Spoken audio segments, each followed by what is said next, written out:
Okay, cool. So for this pseudo number random generator assignment, we are pretty much pulling the file, like the details from the War and Peace file, and generating random numbers from that data or from that text.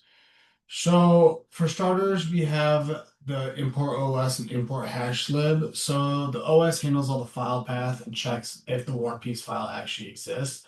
The hash lib provides the SHA-256, the hash function, which generates pseudo random bits. And then this is our first class. And then for our first function, this holds the state, the text, and the counter, and the method that produces random numbers.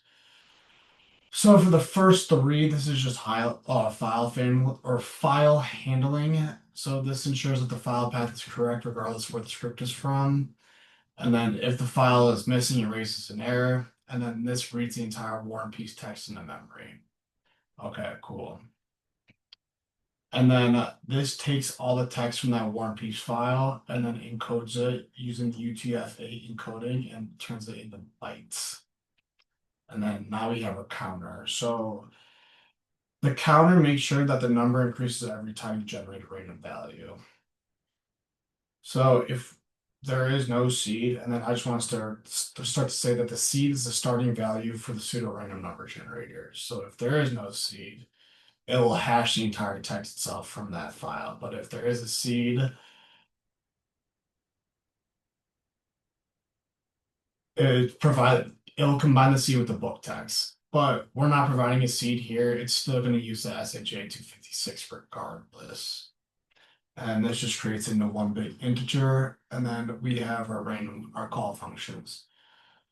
So this combines the internal state with the current counter value, and then that encodes that combination into bytes. So we have the string, the self state, plus the counter value, and then that we have the encoding using the UTF-8. And then for my next thing, I hash that byte using the string using SHA-256. After hashing, I convert that to a 256-bit digest and make sure that it's a large integer.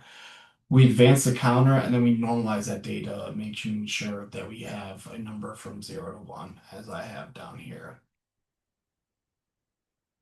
And then we have an instance, creates the instance for the PRNG, prints the first 5 random numbers generated by the PRNG.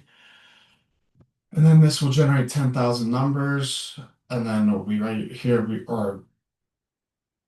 it'll sort through the 10,000 numbers. And then right here, we have the stats for our min, our max, and our mean. So, and that's encapsulated in my terminal below. So we have our first 5 random numbers and the stats for the 10,000 generated numbers. All right, cool. That's it. Thank you.